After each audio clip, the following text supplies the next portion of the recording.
Wagwan LinkedIn Massive, welcome to the Impact Salon. Today we are going to discuss mindset of founders. I think this is important to start here as we get going with our podcast series. Let's start at the base of what makes a great founder and a great leader with entrepreneurship as their base skill.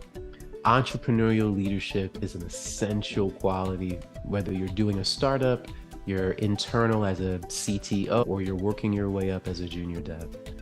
Entrepreneurial leaders advance to be CEOs or C-suite, bar none. So today we're going to start our conversation on the proper mindset before you start out to become the entrepreneur that you really want to be. Okay, so without further ado, let's start the conversation on excellence. What does excellence really mean to you when you think about it?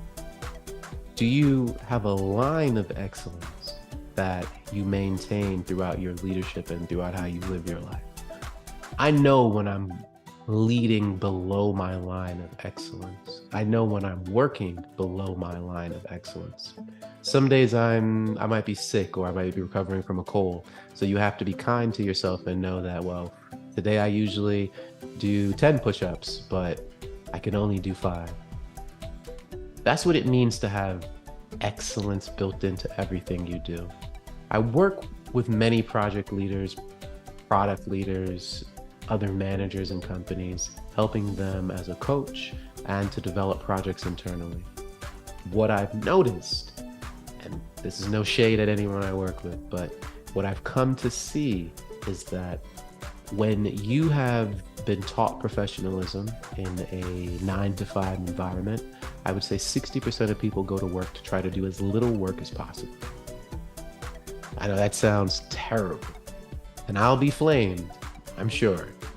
But in reality, for those of us who are honest with ourselves and know who our coworkers are, everyone mostly tries to get away with doing as little as possible at jobs that they're not in love with, that they don't feel full commitment and purpose.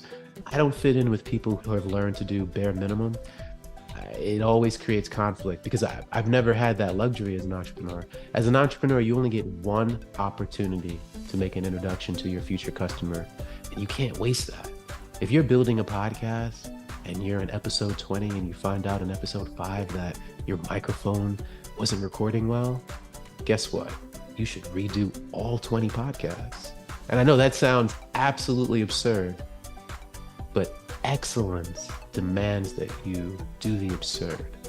Excellence demands that you wake up a half an hour early every morning and do those 10 push-ups because you are committed to having better health, work-life balance. Excellence means that instead of just waiting for an hour before your meeting to get your work done, you'll start to prioritize 30 minutes at the end of every night to lead up to that major presentation or meeting that you have with your executives. Excellence is what defines and divides the doers and the talkers. Those who are committed to putting out their absolute best work, no matter what the project is. Now, how does that play out as an entrepreneur when you're thinking about how to begin?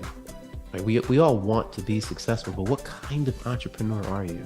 Have you ever heard of what kind of parachute do you have, right? Like what color is your parachute? All right, today we're going to talk about what type of entrepreneur are you? I have broken down entrepreneurs into 2 categories.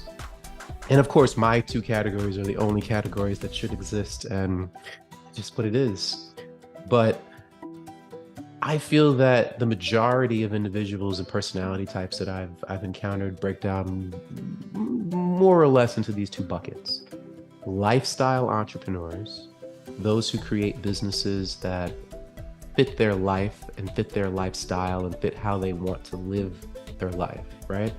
And those who build empire businesses. These are still entrepreneurs.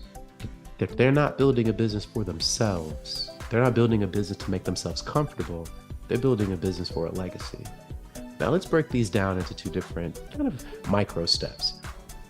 I agree with lifestyle businesses. And one of my favorite types, or I should say companies for this, started in 1999, Jason Fried, and he and two other individuals created a company called Basecamp. They were originally web developers and web designers. If you've ever heard of Ruby on Rails, if you still use that, yeah, then you should have heard these names before. Basecamp started as the anti-Asana, right? Asana is the 900-pound gorilla in the room for project management. Basecamp came out and said, we'll do it simpler, we'll do it cheaper, and with less fuss. It was a beautifully designed business, and if you've ever read Rework, highly recommend it for any founders or leaders that are thinking about different ways of leading teams. And if you listen to Jason, he will tell you that all businesses should be lifestyle businesses because Jason and his team enjoy their life. Easily a $50 to $100 billion, evaluated company without question. They have a deep product line. I believe they just released a now email collaboration tool called Hey. They're growing. They're a great company, and anyone who can grow something from 0 to 50 billion, 100 billion evaluation deserves my respect, at least. I don't know about you. But is that the end all? I mean, does that really scratch your itch as an entrepreneur because you have a successful Amazon business and you bring in $1 million, $2 million a year? Is that really all that you're capable of putting out in the world? Let's flip that.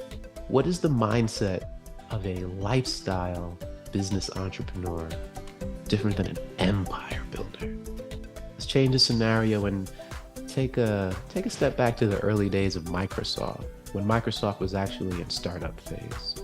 Now, this story could go a couple different ways, but we'll focus on the development of Microsoft from now until when it was proposed.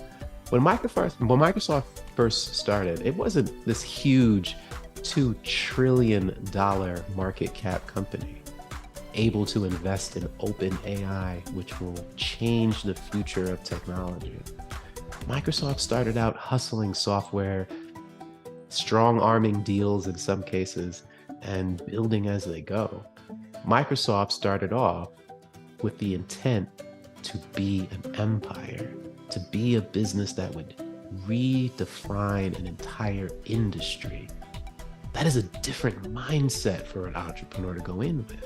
Look at the strategies that Bill Gates and his team undertook during those late 80s, early 90 days when they were still pressing Microsoft into every single PC that releases around the world.